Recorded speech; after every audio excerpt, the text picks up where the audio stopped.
Ahora sí les comparto entonces. Bueno, entonces les estaba comentando eh, que pues la idea es hacer una entrega pues como esa primera parte, una evaluación práctica colectiva donde ustedes van a poder obtener digamos la primera nota del curso, teniendo la posibilidad obviamente de hacer envíos previos para hacer correcciones y que esta entrega final pues quede bien, que es como la parte de la etapa de análisis. De esa misma manera, pues van a funcionar los otros dos módulos que hay, ¿sí? Con los otros dos módulos me refiero pues con las otras dos etapas, que es la etapa de ideación y la etapa de ejecución. Bueno, un momentico ahí que está bien lento el internet. Bueno, listo. Igual ahorita que cargue aquí les muestro bien cómo es el tema. Por ahora digamos que nos vamos a centrar o nos vamos a preocupar por esta primera etapa y estas actividades que están aquí que ya están actualizadas pues con fechas y todo lo demás. Listo, entonces, bueno, en aras de empezar a ver pues como como la primera parte, entonces les voy a explicar de qué va el curso.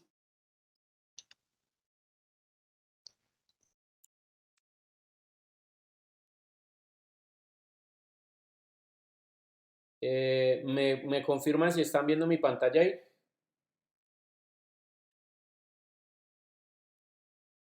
Sí, Sí, Listo. señor. Bueno, vamos a hablar entonces de qué suena este tema del diseño conceptual, ¿sí? De cuál es la metodología que implica todo este cuento del diseño conceptual. A ver, normalmente nosotros estamos acostumbrados a algo y es que cuando nos preguntan qué es diseño, pues nosotros tenemos en muchas ocasiones una idea errada de lo que es diseño. Pensamos pues que el diseño es sentarse frente a un computador, cambiar colores, tipografías, en el caso por ejemplo del diseño gráfico, hacer que los objetos sean bonitos, en el caso del diseño industrial, hacer dibujos de los objetos, por ejemplo los que hacen ilustración, este tipo de cosas, es decir, que la idea que nosotros tenemos arraigada en la cabeza, el paradigma que tenemos, es que el diseño está relacionado con actividades cosméticas, en relación a la estética o a la apariencia de los objetos o las comunicaciones o en general todo lo que tenemos. Pues realmente es que el diseño va mucho más allá, no quiere decir que la cosmética, la estética y la apariencia no haga parte del diseño, sí, por supuesto sí, pero cuando hablamos de diseño, pues estamos hablando de una actividad proyectual que está basada en una serie de pasos que nos permiten analizar una situación problemática y a la cual pues vamos a darle solución. Pues esto es algo que se ha puesto muy de moda hoy en día, sobre todo por un tema que se relaciona mucho, que es el tema de la innovación. Ustedes ven que ahorita, últimamente en las universidades, por ejemplo, ofrecen programas como maestría en innovación, o en las empresas hablan entonces de la innovación de producto, o este tipo de cosas.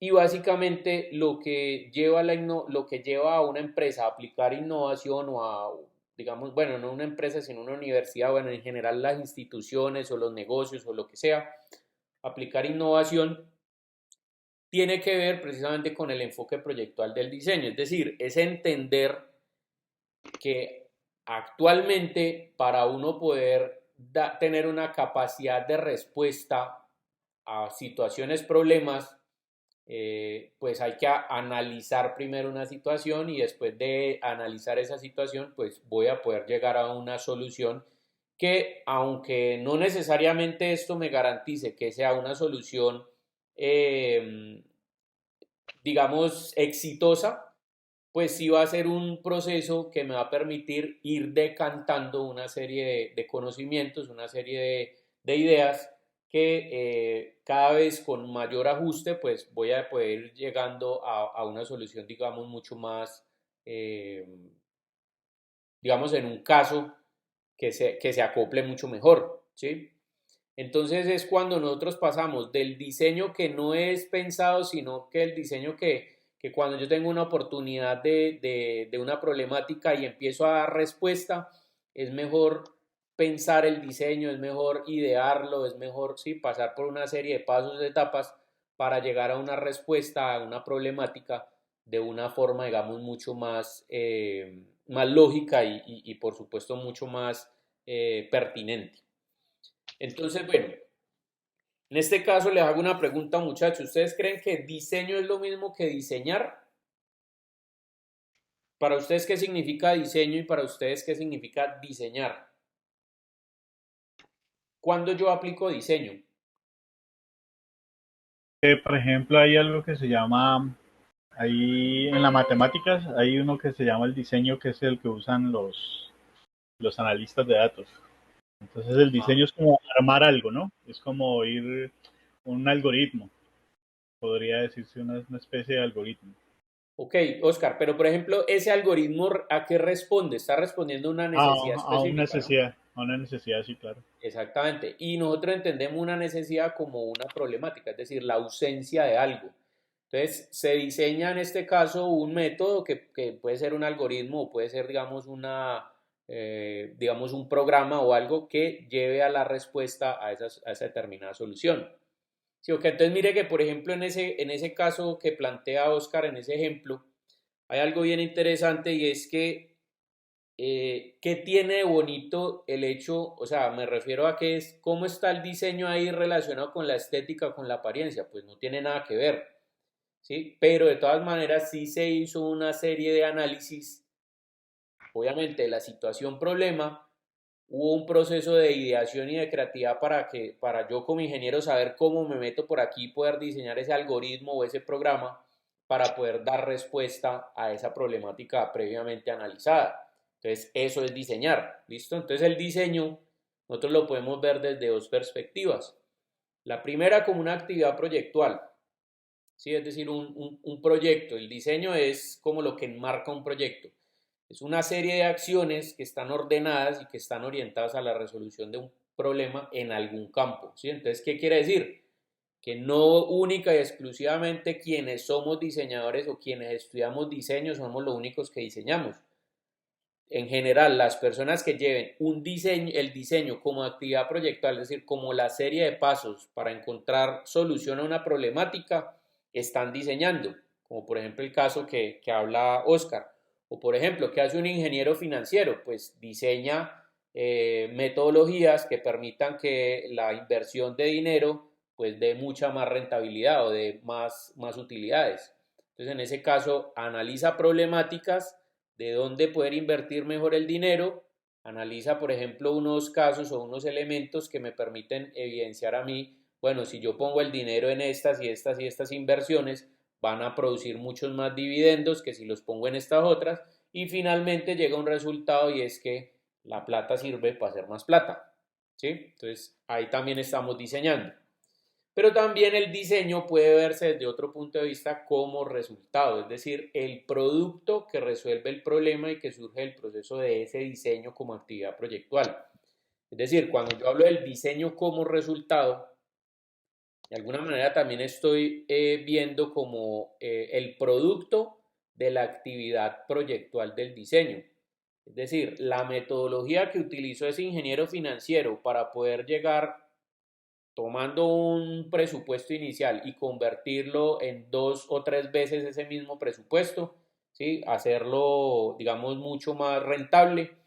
Entonces, ese es el producto, ¿listo? En el caso, por ejemplo, de lo que hablaba Oscar ahorita, pues el algoritmo es el diseño, es el producto que me llevó a resolver esa situación. En el caso, por ejemplo, de un diseñador industrial, yo asumo, digamos, una metodología cuando tengo una problemática para crear un producto que solucione ese problema. Por ejemplo, tengo una persona discapacitada y esa persona discapacitada necesito que, por ejemplo, en algún momento, digamos que esté en silla de ruedas y que en algún momento se pueda parar. Entonces hago todos los estudios, hago todos los elementos, por ejemplo, para crear un producto que me permita que la silla de ruedas haga que la persona se levante. Entonces ahí estoy creando ¿sí? Estoy llevando a cabo un proceso que me va a permitir seguir una serie de pasos para analizar esa situación problema y dar con una solución.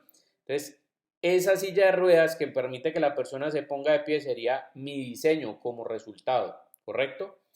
Y en ese caso, cuando hablamos de diseñar, pues nos estamos refiriendo al proceso de creación y desarrollo que a través del cual pues nosotros podemos producir algo nuevo, dependientemente de las diferentes profesiones que diseñan. Puede ser un objeto, puede ser un proceso, puede ser un servicio, un conocimiento o un entorno. ¿Listo? Cuando uno está haciendo investigación, pues realmente lo que está generando conocimiento. Entonces, el conocimiento sería el resultado de la actividad de diseñar, es decir, el diseño como resultado. Entonces, bueno, en ese orden de ideas, mire lo que nosotros estamos acostumbrados a hacer.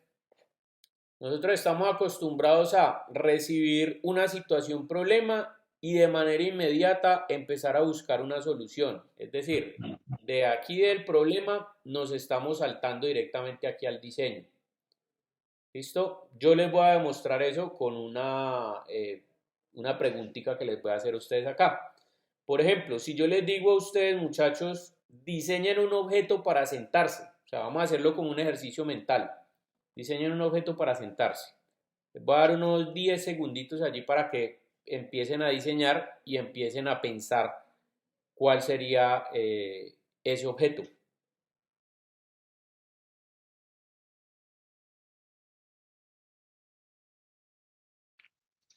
Entonces, por ejemplo, Winston, ¿qué pensó? Pues algo diferente, una silla como más portable, por decirlo así, un, algo elaborado con digamos, tres tablas o tres láminas, por decirlo así, que yo lo pueda plegar y lo coloco en cualquier momento. Ok, es decir, digamos un elemento que sea similar a una silla, digamos en términos de tipología formal. Ajá. Listo. Oscar, ¿qué se imaginó? Un butaco pequeño. Ok, un butaco. Juan Manuel ahí que se conectó ahorita, ¿qué diseñó? Hola, profe. Yo estaba pensando como en lo mismo que Oscar, como un butaco, pero como uno que fuera retráctil, como digamos que uno lo pueda llevar para hacer filas y sentarse ahí y que Ok, sea fácil cortarlo. listo. Entonces mire lo interesante del ejercicio de lo que precisamente les estaba hablando. Nosotros estamos acostumbrados, sí, porque así trabaja la mente humana, estamos acostumbrados a que inmediatamente recibimos una situación problema, buscamos una solución.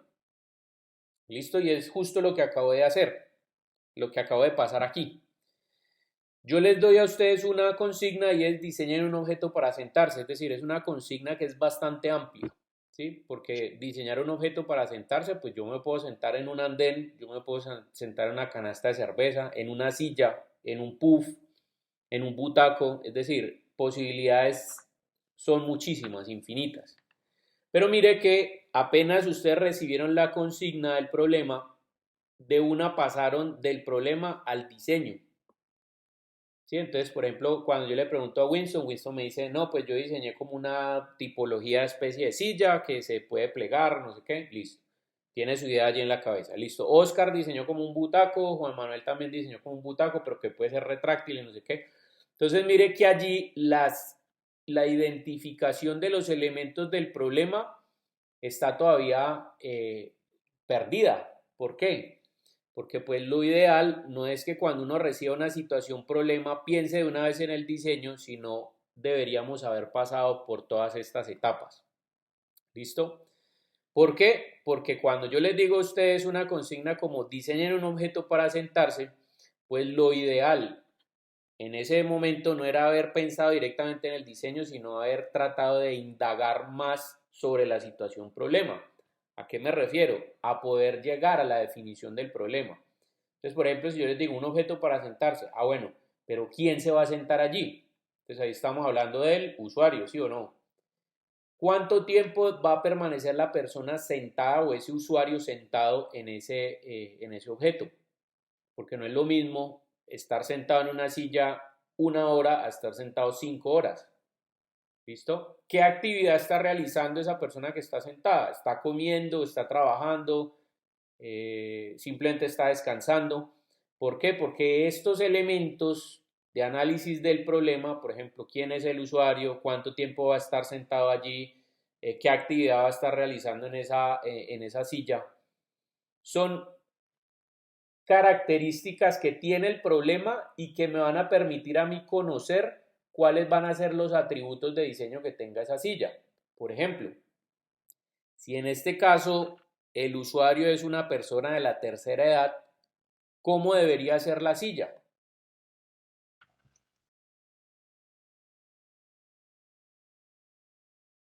Debe ser cómoda y además alta. Ya no puede ser un butaco. Ajá, debe mantener, digamos, debe permitir que la persona mantenga una buena postura, pues para que, si es una persona de la tercera edad, pues para que no vaya a tener de pronto lesiones si va a estar sentada allí mucho tiempo. Por ejemplo, vamos que es una silla donde una señora de la tercera edad la va a utilizar para, qué sé yo, para tejer. ¿Listo? Entonces ahí mire que ya me va botando unas características de esa silla. Pero si yo cambio, digamos, la identidad del problema o los elementos del problema y digo, mire, es una silla que me pidió diseñar un restaurante de comida de corrientazos, de almuerzos corrientazos. Entonces, ¿cómo puede ser esa silla? Pues no sé si ustedes lo han notado, pero por lo general las sillas de los corrientazos son lo más incómodas posibles. ¿Alguien se le ocurre por qué la silla de los corrientazos es incómoda? Para que la gente no se quede mucho tiempo. Es correcto. Entonces, mire que yo puedo, a través de una característica de diseño investigada desde la situación problema, yo puedo lograr unos comportamientos, por ejemplo, en los usuarios.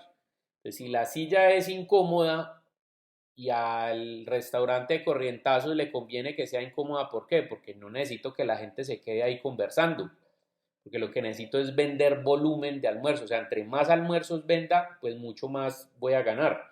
Entonces, si la silla es incómoda, la gente comió y conforme comió, se paró y se fue.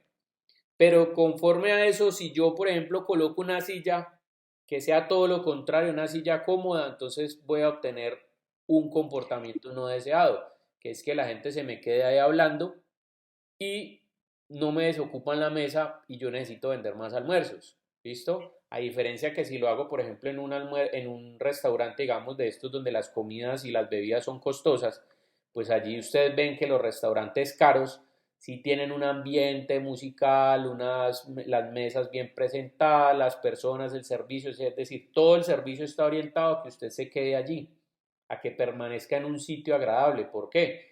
Porque usted está permaneciendo en el sitio agradable y pide comida y después pide el postre y después pide un trago y después pide una gaseosa y después pide un helado y después no sé qué.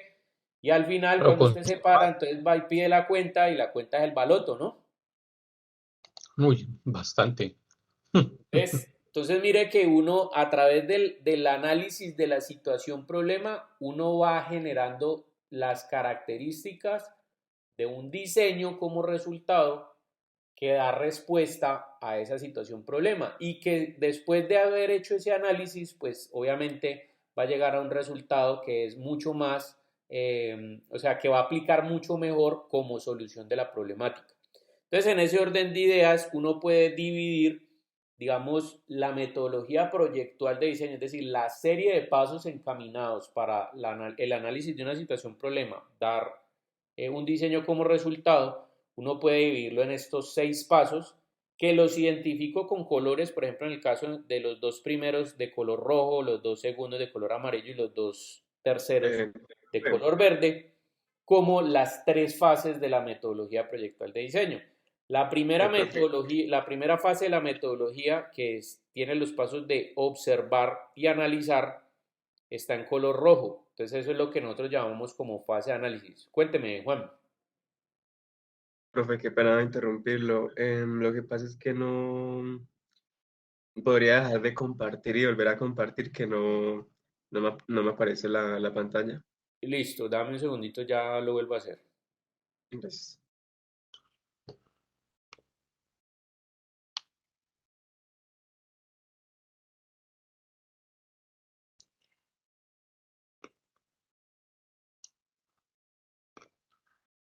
Listo, ahí estás viendo ya, Juan. Eh, No, yo ya no, no veo. no me aparece. Ah, Ahí sí. ya, listo, sí. Listo, ahora sí. Sí, ya todos están viendo, ¿no? Sí, señor. Sí, Listo. señor. Entonces, bueno, ahí tenemos los tres colores. Entonces les decía, el color rojo representa la fase de análisis. Básicamente la fase de análisis es donde nosotros realizamos los procesos de observación que nos permiten entender el contexto. ¿Sí? El contexto tiene que ver mucho, obviamente, con el análisis de las situaciones, porque con el análisis de las problemáticas o las necesidades, porque precisamente digamos, los elementos que se relacionan dentro de un contexto, pues muchas veces son los que generan la problemática. ¿Sí? Entonces, cuando nosotros observamos el medio y los factores culturales, podemos encontrar elementos dentro de la investigación o dentro de los métodos de indagación que nos van a llevar a entender cuáles son las características que debe tener el producto solución.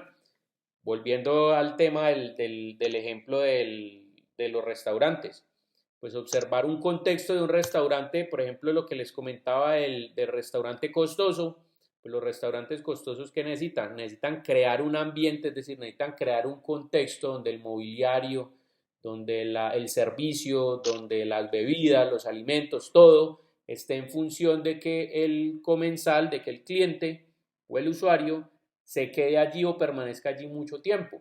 Entonces ahí están analizándose esas características del medio y cuáles son los factores culturales que van a hacer o que van a lograr ese comportamiento.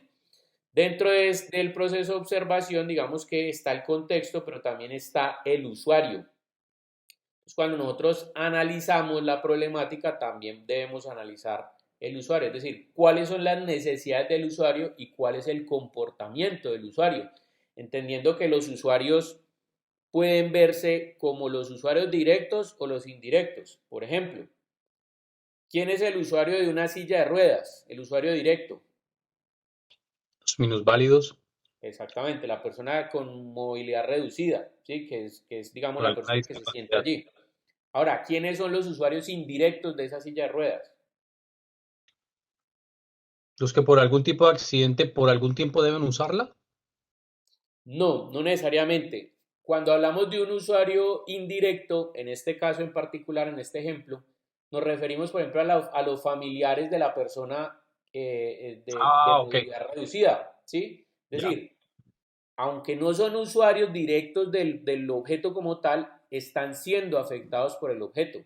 ¿Por qué? Porque si yo voy a ir al baño y, por ejemplo, me encuentro la silla que está obstaculizando el paso en un corredor, pues a mí me va a tocar moverla. O, por ejemplo, si yo voy a acompañar, digamos que un familiar es el que está en silla de ruedas y yo voy a acompañarlo, pues yo soy el que lo voy arrastrando, ¿sí? Yo soy el que lo voy empujando y debe también esa silla de ruedas tener elementos pensados para que la labor de empujar también sea fácil, ¿sí? Inclusive el médico que esté tratando al paciente también es un usuario indirecto. ¿Por qué? Porque en algún momento preguntará o podrá sugerir si la silla de rueda es adecuada o no es adecuada de acuerdo al problema que tenga el paciente. ¿Sí? Entonces miren que allí solamente, digamos, no importa únicamente la persona, el usuario directo, porque también un objeto dentro de un contexto, pues también está generando relaciones que van a permitir entender las características que puede tener o no ese objeto en función de la solución de un problema. Entonces, aquí en esta primera etapa de la fase de análisis observamos medio factores culturales, es decir, el contexto, analizamos las necesidades y comportamientos del usuario o de los usuarios.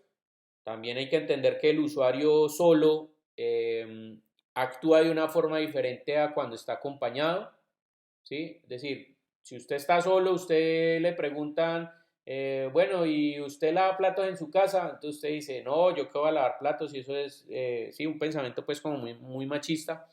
No, yo qué voy a lavar platos en mi casa, si eso lo hace mi mamá o lo hace mi esposa o lo que sea. Claro, pero vaya diga eso enfrente de su mujer a ver qué le pasa. Entonces, cuando usted está solo, usted actúa de una forma, pero si su mujer está al lado y le pregunta, ¿usted lava platos en su casa?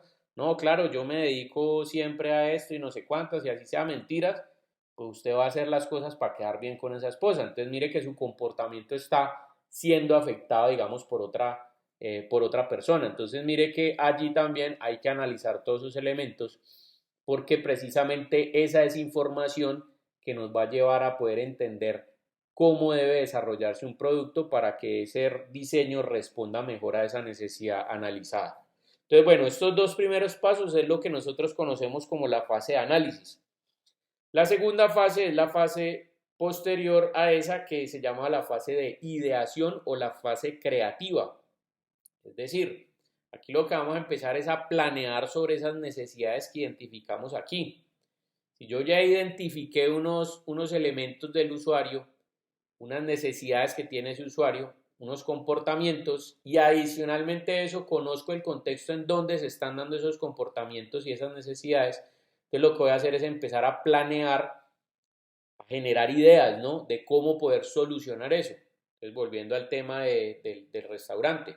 Entonces, ¿cómo necesitan ser las sillas para un restaurante en el que yo quiero que el comportamiento sea que permanezca la gente allí? Empiezo a planear sobre esa necesidad identificada y después empiezo a proyectar esas soluciones evaluando la viabilidad. Es decir, bueno, evidentemente vamos a hacer una silla, pero ¿qué características puede tener esa silla? No, pues que esa silla tiene que ser lujosa, tiene que tener materiales de alta calidad, tiene que ser muy cómoda, puede ser abullonada o puede ser con calefacción o climatizada, digamos, en la parte que está en contacto con la piel. Debe permitirle a la persona acomodarse de diferentes formas y que en todas esté cómoda. Debe poder, por ejemplo, reclinarse y poderse acostar o alguna cosa así. Entonces mire que ahí en ese momentico pienso en un montón de soluciones porque pues no hay una única solución que pueda resolver un problema. O sea, cuando nosotros tenemos un problema, pues tenemos diferentes formas para llegar a ese problema. Entonces esa es la proyección de las soluciones. Entonces cuando tengo 2, 3, 4 alternativas, ya lo que voy a hacer es evaluar la viabilidad de cada una de esas alternativas, dependiendo obviamente del plan empresarial o del plan que yo tenga. ¿Qué es, por ejemplo, evaluar la viabilidad? Pues de acuerdo a diferentes criterios, digamos, cuál es la silla más económica, o cuál es la silla más fácil de producir, o cuál es la silla que se puede transportar mejor. Entonces, evalúo la viabilidad dentro de las características más importantes y de allí selecciono una sola idea. ¿Listo? En este proceso. Y finalmente, entonces, con esa sola idea que tengo, entonces entramos a la etapa de ejecución, donde se ejecuta precisamente con los recursos que se tienen, no solamente recursos económicos, sino recursos de materia prima, recursos de maquinaria, recursos de mano de obra, bueno, en general todo lo que tiene que ver con los sistemas productivos y finalmente construimos con materiales y procesos fabriles. Vamos a la parte de distribución, a la parte de venta, publicidad, etcétera, para llegar al diseño como resultado de la actividad problema. Y este diseño que fue pensado, este diseño que sufrió este proceso de innovación, pues va a dar mejor respuesta, una respuesta mucho más eficaz y eficiente a la problemática que si lo hiciéramos como lo venimos haciendo, que es del problema empezar a pensar directamente en el diseño. ¿Listo? Entonces, a grandes rasgos, ¿qué es lo que sucede acá? Pues la metodología proyectual de diseño está conformada por 3 etapas. La primera etapa, que es la fase de análisis, donde el último paso o digamos el objetivo de esa parte de la metodología es llegar a la definición del problema. Obviamente dentro de esto también hay unos métodos, por ejemplo el método de árbol de problema que ustedes conocen de introducción a la ingeniería. ¿Qué hace uno en el árbol de problema? O sea, ¿cómo funciona la metodología? ¿Sí se acuerdan o no? La verdad, no mucho, profe. ¿Qué elementos se Abajo se ponen analizaban problemas, dentro del después árbol de ponen problema? los problemas y las soluciones. Lo Pero que las hay, soluciones en términos de qué? ¿Se acuerdan que uno analizaba causas y de- efectos, no? sí, Sí, profe. Causas Son las principales raíces. y efectos principales y eh, causas secundarias y efectos secundarios.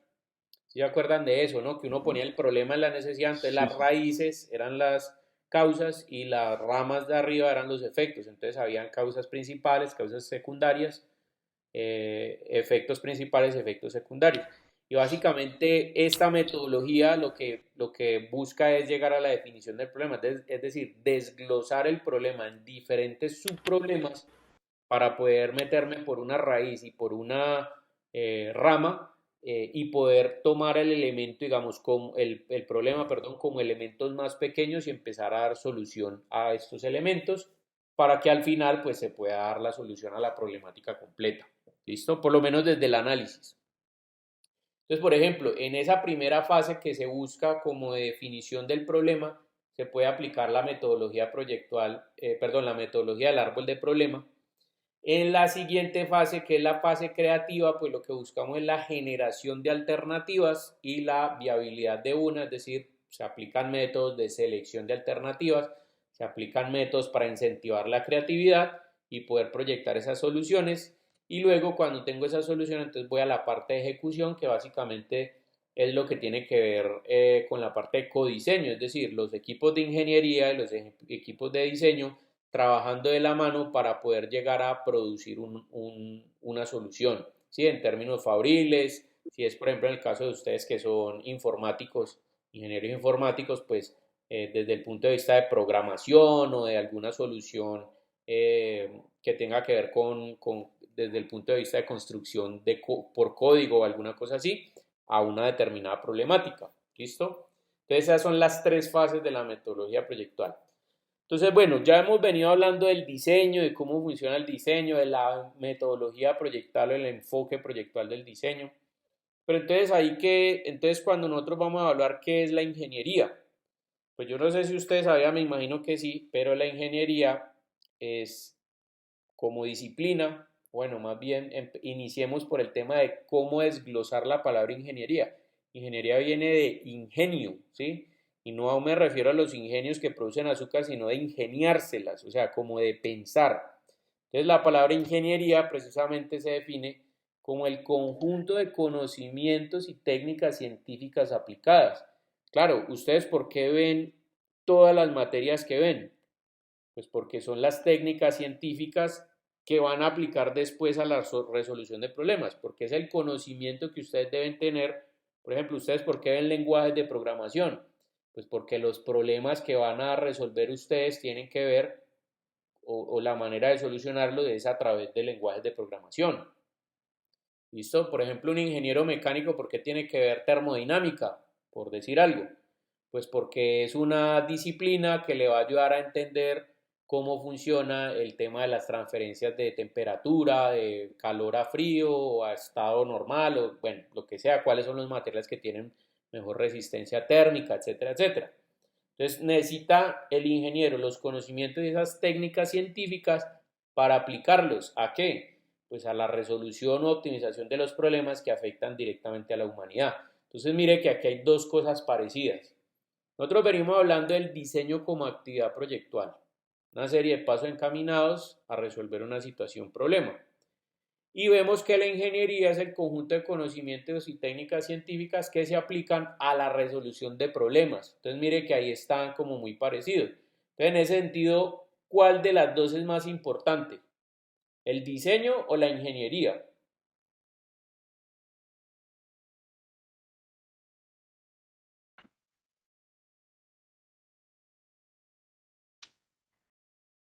Las dos, no. Yo diría que las dos. ¿Por qué cree Sí, usted las que las dos, dos? igual. Porque la una complementa a la otra, se genera el diseño y luego la ingeniería que hay que buscarle a lo que se está diseñando. Es correcto, exactamente. Es decir, desde el punto de vista del diseño, yo puedo lograr un planteamiento, yo puedo lograr el análisis de una situación, pero la ingeniería es la que va a llevar la aplicación de conocimiento y técnicas científicas para poder producir el diseño. Entonces, el diseño sin la ingeniería puede lograr productos conceptuales. La ingeniería sin el diseño podría lograr productos que probablemente no estén bien alineados, por ejemplo, con las situaciones problemáticas que estemos analizando. Entonces, cuando yo tengo el diseño y adicionalmente tengo la ingeniería, lo que puedo llegar es a realizar productos que sean eficaces y eficientes dependiendo situaciones que se estén analizando. Entonces eso es lo importante de las dos, que son complementarias.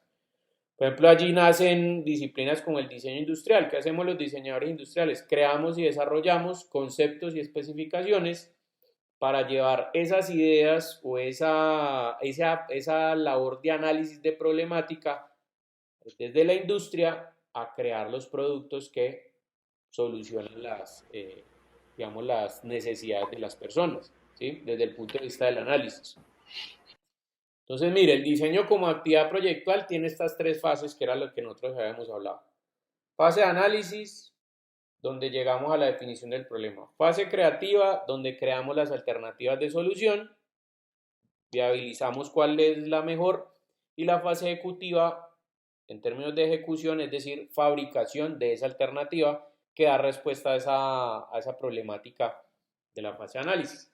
Esto, digamos que hay muchas metodologías porque siempre a nivel, digamos, de teórico, le dicen a uno, mire, ¿cuál es la mejor metodología de diseño que hay como para los procesos de innovación?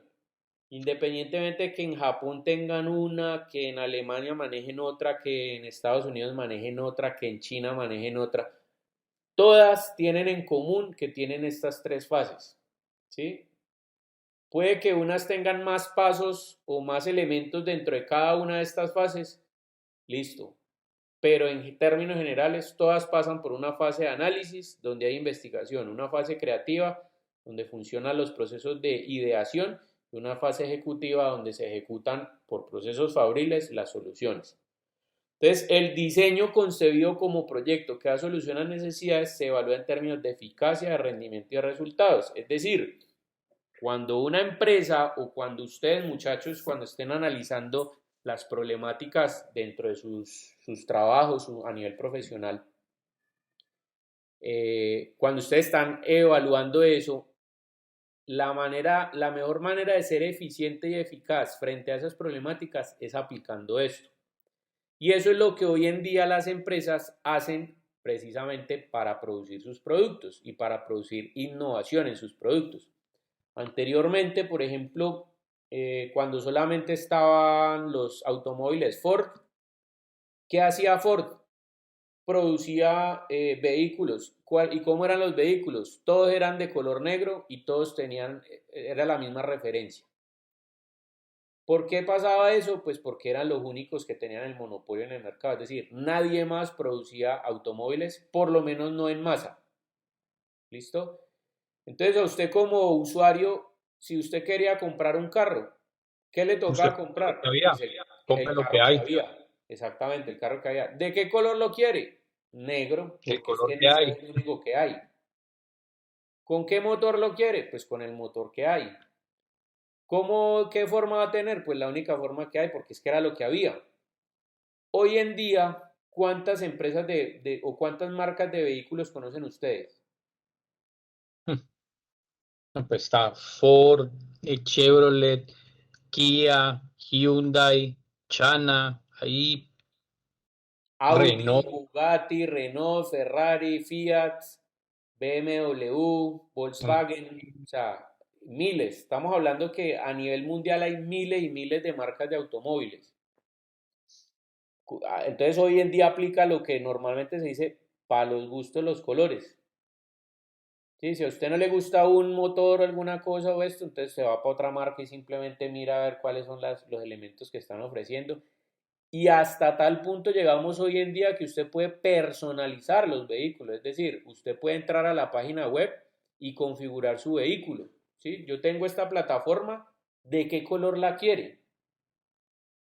¿Quiere que le cambiemos el color a las puertas? Listo, ¿de qué color quiere las puertas? ¿El techo lo quiere abatible o lo quiere duro o lo quiere no sé cómo? Listo. ¿Cómo quiere los rines? ¿Qué llantas le ponemos? ¿Usted quiere con el motor con turbo o sin turbo? ¿Quiere que tenga motor eléctrico o no motor eléctrico? ¿Que se mueva gasolina, en diésel? Entonces mire que tenemos una serie de elementos que llevan a que el diseño hoy en día sea personalizado. Es decir, anteriormente le tocaba al usuario consumir lo que había.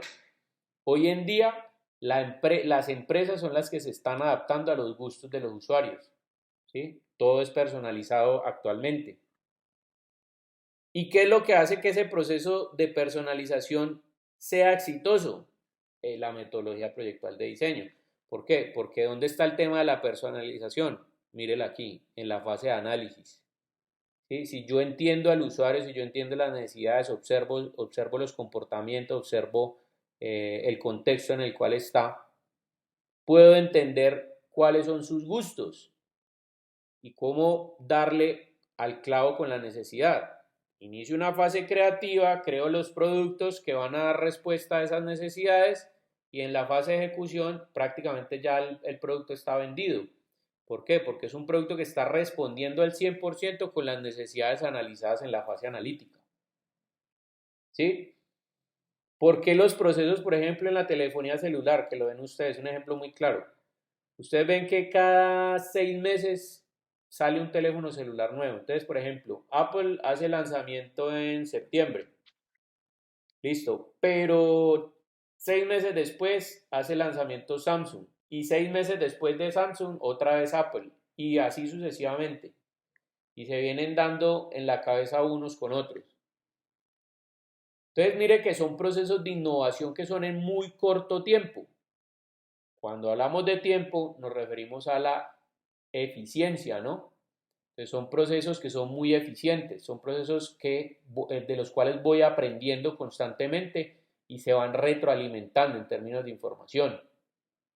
Entonces, si yo sigo esta serie de pasos y llego acá y este producto está respondiendo a estas necesidades, pues entonces con toda esta necesidad analizada, hago variaciones del contexto, de los usuarios, de no sé qué, y ya tengo un terreno ganado, entonces simplemente modifico aquí los elementos en la fase creativa y vuelvo y ejecuto.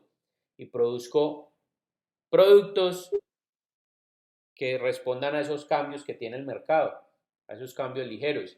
Entonces mi competencia sacó un teléfono celular mejor que el mío, listo. Ese es mi punto de partida, analicémoslo. Y vuelvo otra vez a la fase creativa y en la fase de ejecución, ¿qué hago? Salgo con un teléfono celular mejor que el de mi competencia. Y así sucesivamente. Entonces mire que cuando hablamos de eficiencia y eficacia nos referimos a dos elementos que no son lo mismo, pero que deberían estar ligados. Cuando hablamos de eficiencia nos referimos a hacer las cosas en un tiempo corto, en un tiempo muy rápido, de manera muy rápida. Cuando hablamos de eficacia es hacer las cosas bien. Entonces uno no necesariamente puede ser, ya, debería ser eficaz y eficiente, ¿no? Pero hay algunas empresas que son eficaces pero no eficientes. Es decir, sacan productos muy buenos, pero sacan productos cada X cantidad de tiempo muy largo. Y eso hoy en día no funciona, ¿por qué? Porque la competitividad está muy, muy alta. O hay productos eficientes pero no eficaces, es decir, sacan productos constantemente, pero son productos que no duran mucho en el mercado, que no tienen buena aceptación en el mercado, es decir, no tienen eficacia. Entonces, este proceso bien ejecutado es lo que va a llevar a que una empresa o digamos usted en su profesión sea eficiente y eficaz en términos de rendimiento y de resultados. Obviamente todo esto tiene como base pues el tema de la creatividad, entonces como acto de creación pues se llama el acto intuitivo de diseñar creatividad o innovación si lo que se diseñó no existía o el diseño mejoró en algún aspecto con una modificación, es decir, la creatividad está ligada a la innovación, pero hay que tener en cuenta algo, que la innovación puede ser de dos tipos, nosotros podemos tener una innovación radical cuando se rompe el paradigma. Por ejemplo, la creación de la telefonía celular. Antes de los celulares que había, Teléfonos fijos. el teléfono fijo, ¿sí o no? O sea, si usted lo querían encontrar, O el beeper. llámelo a la casa. Y lo que pasaba antes era, pues no, me imagino que ustedes son como de la época mía, lo que pasaba antes, que cuando no había el teléfono celular, ¿qué era? Que uno le decían, lo llamaban a la casa, no, no está, ah, bueno, déjele la razón. Y cuando uno llegaba ya por la noche, le decía, mire, lo llamó fulanito y le dijo esto, esto, esto y lo otro. Ah, bueno, ya le devuelvo la llamada. Entonces uno volvía y llamaba al teléfono fijo. O sea, si uno no estaba en la casa, no se daba cuenta de quién lo había llamado. Entonces, sale el teléfono celular como el elemento que permite portabilizar la comunicación. Entonces, ahora usted lo encuentra en donde sea. Sí, ahora el problema es que usted conteste, ¿no? Pero ahora lo encuentran donde sea. Entonces, Entonces mire que es un concepto que rompe el paradigma de que la comunicación tiene que esperar a que usted esté en la casa. Ahorita la comunicación es portabilizada. Entonces eso es una innovación radical. Pero también tenemos la innovación incremental. ¿Cuál es la innovación incremental? Por ejemplo, yo compré un iPhone 11. El iPhone 11 toma unas fotos con una cámara, digamos, de 18 megapíxeles y tiene una pantalla OLED de no sé cuánta resolución. Listo, y salió el iPhone 12. Entonces, ¿qué hace el iPhone 12? Pues que tiene un sensor mucho más grande de las fotografías. Entonces, mire que allí la innovación no es radical. ¿Por qué? Porque no se está rompiendo el paradigma. Es decir, el iPhone 11 y el iPhone 12 sirven para lo mismo.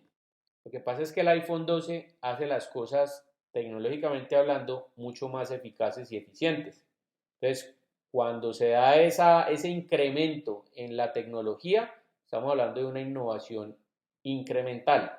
¿Listo? Entonces, para que quede clara cuáles son los dos tipos de innovación que hay.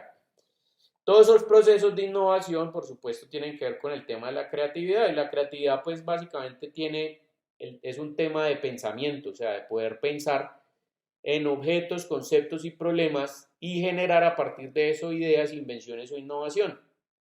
Entonces, este señor Thomas Alva Edison decía que la innovación consiste en un 1% de inspiración y un 99% de transpiración. ¿Por qué? Porque la creatividad es un proceso que de alguna manera dice, bueno, yo puedo pensar todo lo que yo quiera y puedo tener muy buenas ideas. Ese es el 1%, porque el 99% del trabajo, o sea, donde está la transpiración y lo que me pone a estudiar es, bueno, ¿cómo vamos a llevar esas ideas a la realidad?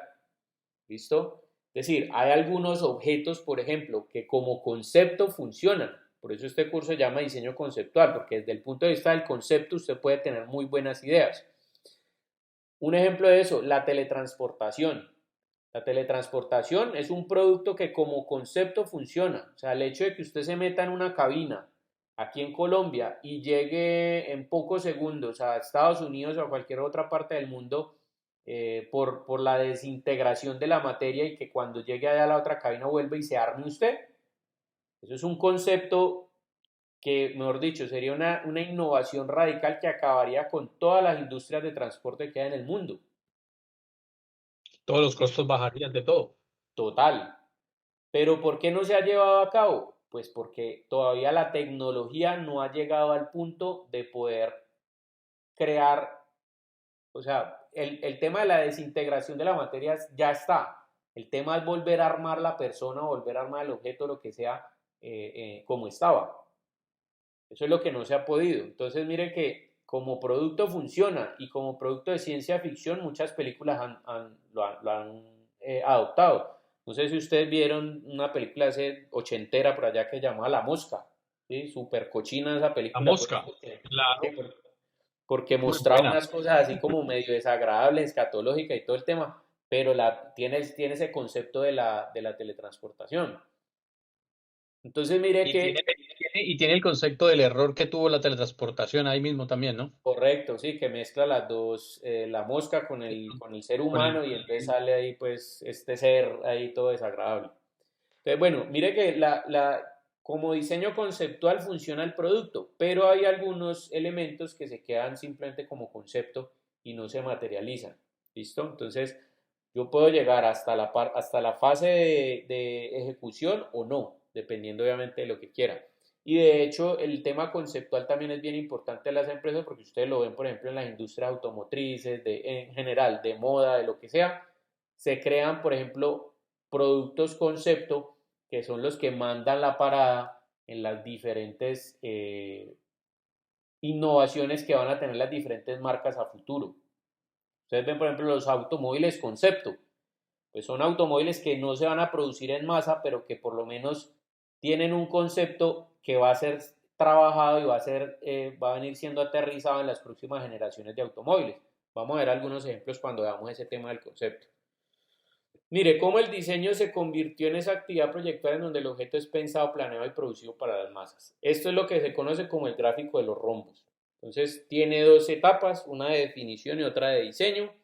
Y esta línea roja o esta flecha roja que ustedes ven acá es la flecha de la línea de tiempo. Entonces este gráfico muestra cómo el proceso de diseño también es convergente-divergente. Entendiendo que convergente, sí, que convergente y divergente son dos conceptos de la física, sobre todo cuando uno ve óptica, que hay unos lentes que hacen que la luz converja y otros lentes que la luz se expanda, es decir, sea divergente. Entonces, por ejemplo, yo arranco aquí, ¿sí? Cuando estoy haciendo exploración del problema, es decir, ejecutando la etapa de análisis, estoy tratando de indagar cuáles son los impactos que se van a generar. Entonces encuentro mucha información.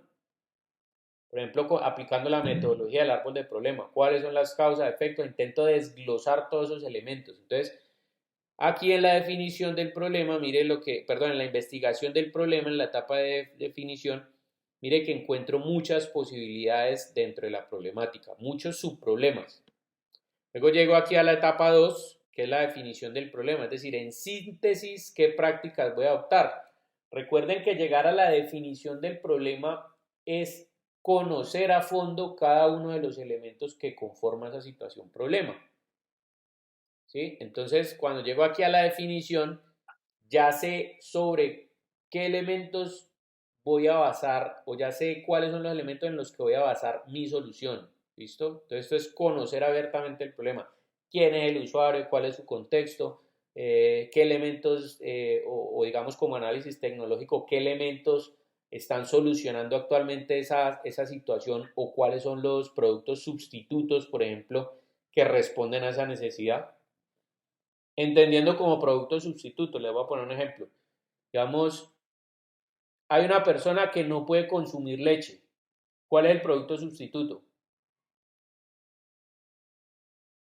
Leche de almendra podría ser. Por Leche de ejemplo, coco. la leche de almendra, la leche de coco, ¿sí? Entonces mire que ese es el producto sustituto. No necesariamente es el producto que soluciona la necesidad, pero que, bueno, en algunos casos sí, pero que también puede ser un elemento que no la soluciona del todo, pero sustituye a la solución real, ¿sí? Entonces, aquí puedo entender toda esa situación contextual y toda esa situación del usuario. Sí, cuénteme, Oscar. En ese sentido de que estamos hablando, pues estamos hablando de algo justo estaba pensando en eso en el trabajo, porque cuando uno trata de solucionar algo así, no sé, urgente, pues eso genera otro tipo de problemas. Eso como, no sé si me hago entender. Por decir algo, usted Evidentemente, tiene un cuando problema y necesita solucionarlo. sí, Por ejemplo, usted me está diciendo, no, es que él no puede tomar leche.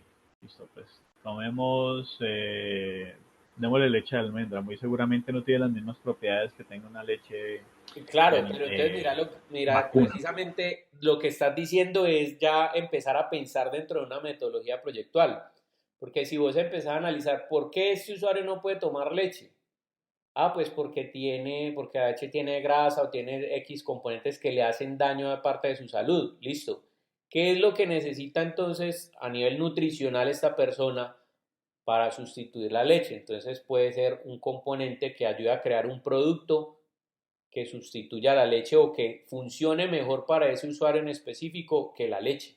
Esto no necesariamente tiene que ser la leche de almendras, ¿sí? Sino que hablan la gente, digamos, como producto sustituto, dice, pues porque si la leche de vaca normal yo se la echo al café, pero la leche me hace daño, pues yo puedo hacer el café con leche de almendras, que me da un sabor más o menos similar, es decir, en términos de sabor está sustituyendo al de la vaca, a la leche de vaca, pero pues no me está produciendo, digamos, el daño o la enfermedad que me está produciendo la leche de vaca. Entonces, en este caso funciona como un producto sustituto. Para que me entiendan la idea mejor, yo tengo un martillo en mi casa. Perdón, yo necesito clavar o poner un cuadro en mi casa y no tengo un martillo. ¿Qué hago? Intento coger lo que en mi casa tenga como más contundente y con eso darle a la puntilla para poder clavarla. Entonces, ¿qué sería ese elemento? Un producto sustituto. ¿Listo? Yo, por ejemplo, no tengo un picahielo en mi casa y tengo un bloque de hielo y necesito partirlo. ¿Qué es lo primero que hago? Voy y busco el martillo y le doy un martillazo al hielo. En ese caso, el martillo no es para eso. Sin embargo, está sustituyendo lo que hace un picahielo. ¿Sí me lo voy a entender, no? Sí, señor. Listo, entonces, después de que yo tengo analizada la situación problema y llegué a la definición, claramente entiendo cuáles son todos los elementos del problema, entonces allí viene el tema de la etapa de generación de alternativas. De un punto convergente paso a uno divergente. ¿Por qué? Porque ya veíamos que no hay una única forma de responder a una situación problema, sino que las alternativas de diseño pueden ser muchas. Entonces genero muchas alternativas y de esas miro la viabilidad de una sola, porque pues evidentemente no voy a producir o no voy a gastarme todo el presupuesto ni los recursos empresariales para producir 4 o 5 alternativas, sino que evalúo y cuál es la mejor en diferentes términos, en diferentes aspectos o criterios y escojo una. Y luego con esta alternativa pues es la que llevo a producción. Mira que este gráfico explica de una manera, digamos, un poco más específica cómo funciona la metodología proyectual de diseño. Y sobre todo también hay un elemento aquí bien importante y es que este gráfico permite que él o nos dice que la metodología proyectual de diseño no es un elemento lineal. ¿Sí? No es, o sea, no es que si yo parto de la fase analítica y llego a la ejecutiva, ya ahí el proyecto, la metodología proyectual de diseño terminó. No, esto es un proceso cíclico que se retroalimenta del mismo proceso. Por ejemplo, yo tengo un problema acá, analizo el problema, llego a la definición, genero las alternativas que pueden dar solución a ese problema y escojo una. Listo, ahora ¿qué tengo aquí con la que escojo? ¿Se acuerdan de la frase que les mostré ahorita?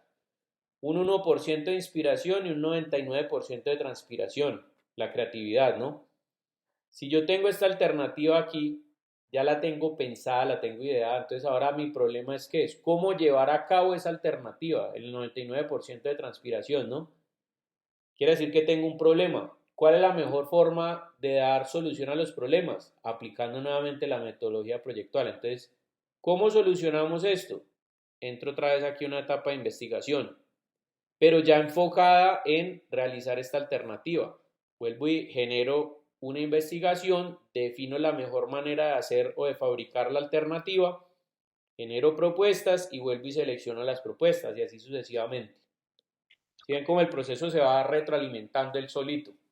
Entonces eso es lo importante de la metodología proyectual de diseño y de allí viene lo que les hablaba ahorita a ustedes de la innovación incremental. Cuando uno ve que salen diferentes versiones de producto, que una es mejor que la anterior, pues lo que está pasando es esto, es que es un proceso retroalimentado. ¿Sí? Yo parto de esta versión de iPhone 11, hago nuevamente la metodología proyectual y llego al iPhone 12. Para sacar el iPhone 13, pues parto de una base que es el iPhone 12 y así sucesivamente. Bueno, estas son las habilidades pues que se van a explotar en este curso, pues digamos que esta parte no, o sea, lo que me interesa que ustedes sepan de acá es que en este curso básicamente lo que queremos nosotros es que ustedes sean profesionales multidisciplinares, es decir, que tengan curiosidad apasionada, objetividad y autoconocimiento, imaginación, comunicación nítida, narración eficaz, ejecución impecable, visión para los negocios, conciencia global, contexto y talento, sobre todo enmarcados dentro de esos colores porque se necesitan cada una de esas habilidades para poder aplicar cada uno de esos elementos eh, de la fase de análisis, de la fase creativa y de la fase de ejecución. ¿Listo? Entonces, bueno, muchachos, de eso trata el curso. Ahora, ¿qué es lo que vamos a hacer a partir de las próximas clases? Lo que vamos a hacer es ingresar en cada una de esas fases, ¿sí? De la fase analítica, de la fase ejecutiva y de la fase, perdón, de la fase creativa y de la fase ejecutiva, y vamos a empezar a analizar paso por paso las metodologías que hay allí para poder establecer esos puntos objetivo que tiene cada una de esas tres fases. Por ejemplo, para la próxima semana pueden ir revisando si quieren estas presentaciones, aunque las presentaciones, digamos, son muy gráficas. A mí me gusta ser muy gráfico porque es, digamos, una de las formas en las que los estudiantes pueden aprender mucho más fácil. Entonces, lo que les estaba diciendo aquí al principio, en esta primera fase de acá, en esta primera parte del curso, donde vamos a ver la parte de la metodología proyectual, momentico que cargue allí, pues. Bueno, les voy a explicar aquí con esto. Entonces, bueno, ¿qué es lo que vamos a hacer? Yo creo que el sábado, mejor dicho, por tardar el lunes, les estaré enviando al correo electrónico el caso. ¿Listo? El caso que vamos a tratar del proyecto como proyecto formativo integrador. Entonces, cuando ustedes ya tengan el caso, el lunes, venga, yo miro qué fecha es. El 23. Un momentico, yo miro acá.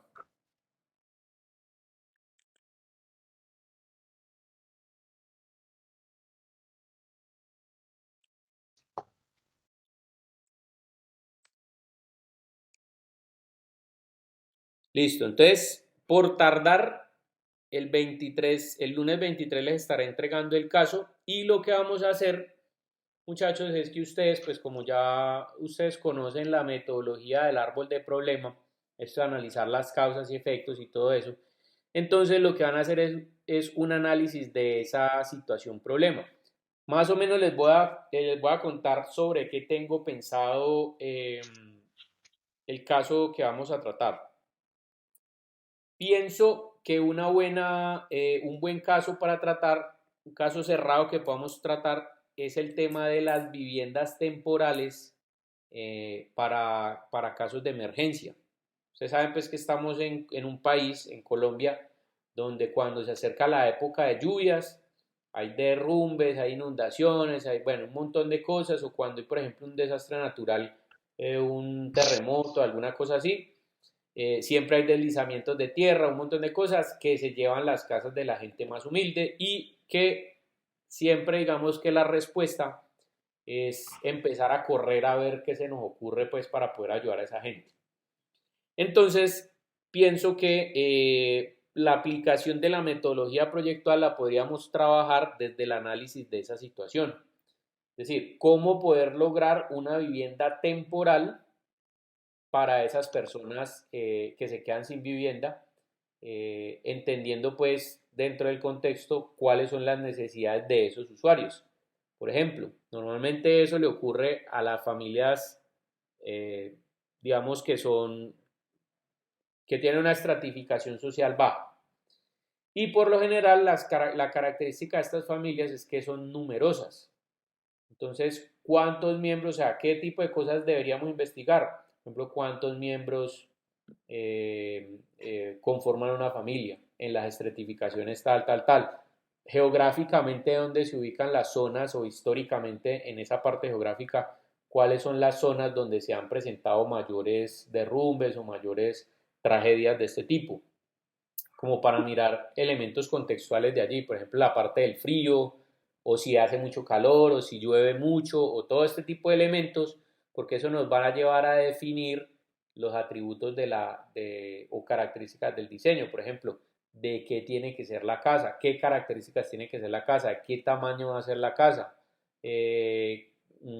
por ejemplo, qué condiciones debe mantener la casa, durante cuánto tiempo puede ser funcionar como vivienda temporal, cómo se va a instalar, en dónde se puede instalar, etcétera, etcétera. ¿Listo? Entonces todos esos elementos son los que vamos a ir analizando y vamos a ir generando, pero obviamente como vamos a entrar en la etapa de la definición de la problemática, lo que quiero es que vayan pensando en eso. Entonces ahora muchachos, hay un tema y es que la idea es que como son 5 estudiantes, bueno, los otros 2 no se conectaron, pero me gustaría a ustedes 3 que ya se conectaron pues y que están ahí en la onda, que de pronto ustedes 3 formaran un grupo y pudieran trabajar el proyecto en grupo, ¿sí? La idea es formar 2 grupos, uno por ustedes 3 y otro por los otros 2 estudiantes que no asistieron a la clase hoy y que vayan avanzando con el tema. Entonces les doy la idea central como para que vayan estableciendo un marco conceptual de la problemática y lo analicen desde el punto de vista de la situación, de la metodología del árbol de problema. ¿Listo? Ese primer ejercicio, vamos a hacerle una revisión y debería estar para el 26 de enero, es decir, para el miércoles de la semana que viene. Perdón, para el jueves de la semana que viene. La idea es que nosotros en la clase del miércoles vamos a sacar, en la clase del próximo miércoles vamos a sacar un espaciecito, siquiera a la última hora de clase, para hacer revisión de eso, ¿listo? De esa parte. Y poder generar algunas correcciones o algo y que ustedes puedan ya subir, digamos, ese árbol de problema el 26, el siguiente día. ¿Listo? Entonces, corresponde a esta actividad, a la parte de configuración del problema de diseño. Es decir, aquí tienen que hacer el envío de eso. ¿Cómo van a hacer el envío de esto? Pues ahí está especificado. Ahí dice que el envío se debe entregar el esquema del árbol de problema en un PowerPoint. Ustedes básicamente cogen con las mismas herramientas del PowerPoint, crean el árbol y en esa diapositiva y la ponen allí, después de que esté corregida. Entonces, para el miércoles 25 traigan ya desarrollado pues como el análisis de eso. Obviamente yo les mando a ustedes el caso el lunes para que ustedes ya terminen pues como de desarrollarlo bien. Y el miércoles entonces lo miramos en clase y el jueves ya ustedes lo puedan entregar. Y esa parte digamos que es una parte de la entrega final, ¿sí?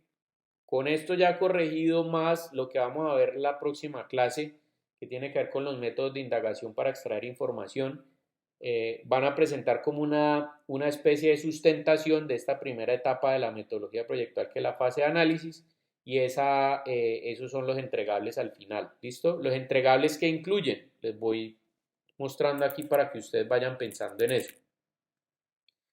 Los entregables incluyen esto, ¿sí?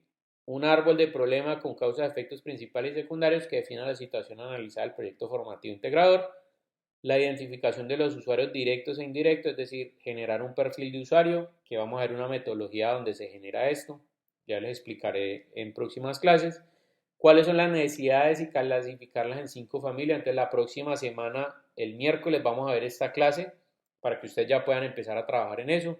Cuáles son los atributos y clasificarlos en las 4 familias de atributos. Entonces también les voy a enseñar cómo extraer los atributos de esa información de las necesidades. Y finalmente lo que van a entregar es hacer un esquema gráfico de una metodología que vamos a ver que se llama árbol de objetivos y me van a decir cuál es la conclusión de ese método. ¿Cómo van a entregar eso? Que la entrega final es para el 1 de febrero. Tiene como fecha máxima. Permítanme un momentico, yo corroboro aquí. Sí, 1 de febrero del 2023. Me van a entregar un videíto. Sí, van a grabar, puede ser o sea, alguien de ustedes organiza una sesión virtual donde estén los 3, que cada uno explique su parte, ustedes verán cómo se divide en el trabajo. Entonces graban un videito con la sustentación de esa presentación en PowerPoint que van a hacer de 10 minuticos, donde me expliquen todos los puntos, o sea, estos puntos que hay aquí. Y me suben también la presentacióncita en PowerPoint que tengan, ¿listo? Eso es lo que va a salir como nota del primer corte. Obviamente yo les iré desglosando pues todo esto, pero por lo pronto les comento la primera actividad que es el tema del árbol de problema. ¿Listo? Para que lo vayan pensando bajo el parámetro de lo Pero, que les decía pero, de las viviendas temporales. Cuénteme, perdón, Oscar. profe, ¿no le parece el 26 como muy cortico el tiempo para poderlo trabajar? Pues que realmente el árbol de problema no tiene mucho, Oscar. O sea, simplemente Okay. es como que analicen ustedes las causas y efectos y las pongan allí. Sí, no, realmente es que la metodología del árbol de problema no es muy compleja. O Listo, sea, profe. el ejercicio es corto, ¿no? Tampoco tiene que ser pues como muy a fondo ni nada, porque entiendo pues que no hay como tanto tiempo como para hacer el desarrollo. Partamos de supuestos, o sea, supuestos creíbles, ¿sí? Me refiero a que si no pueden encontrar información en internet o en libros o fuentes de información en términos generales, partan de supuestos que puedan ser creíbles. ¿Listo?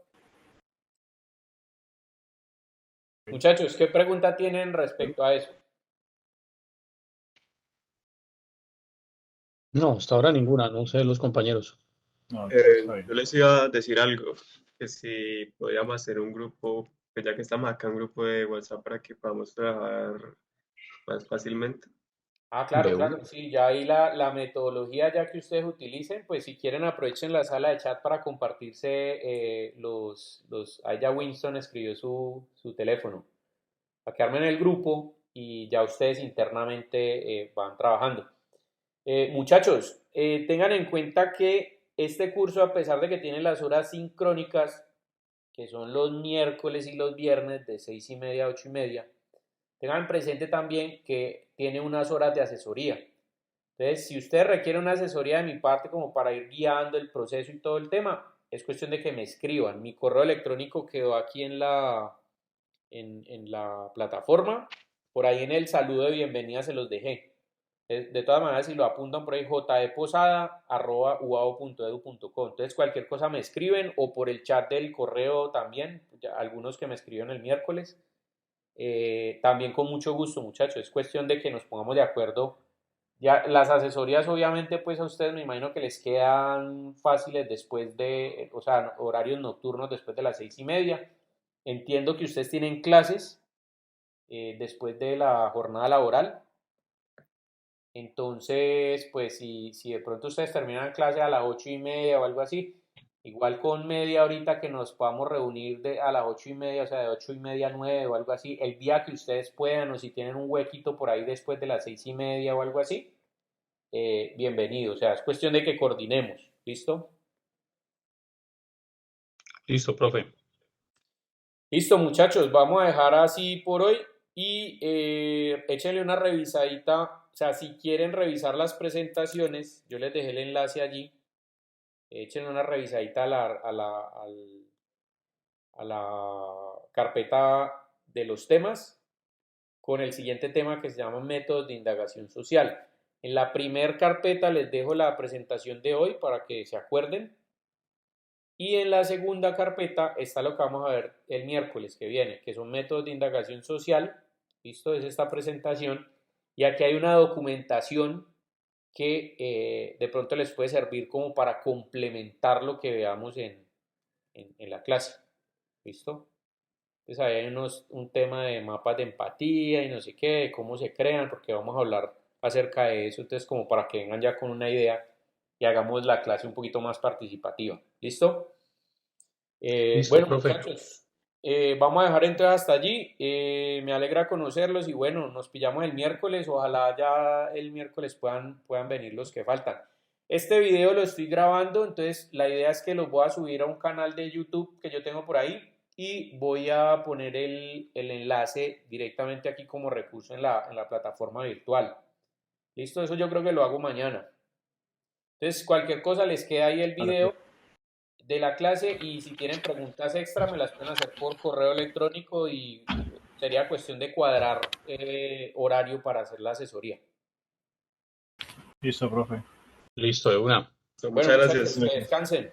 Nos vemos, que estén bien. Bueno, profe, que esté muy bien. Hasta Gracias. luego. Hasta luego.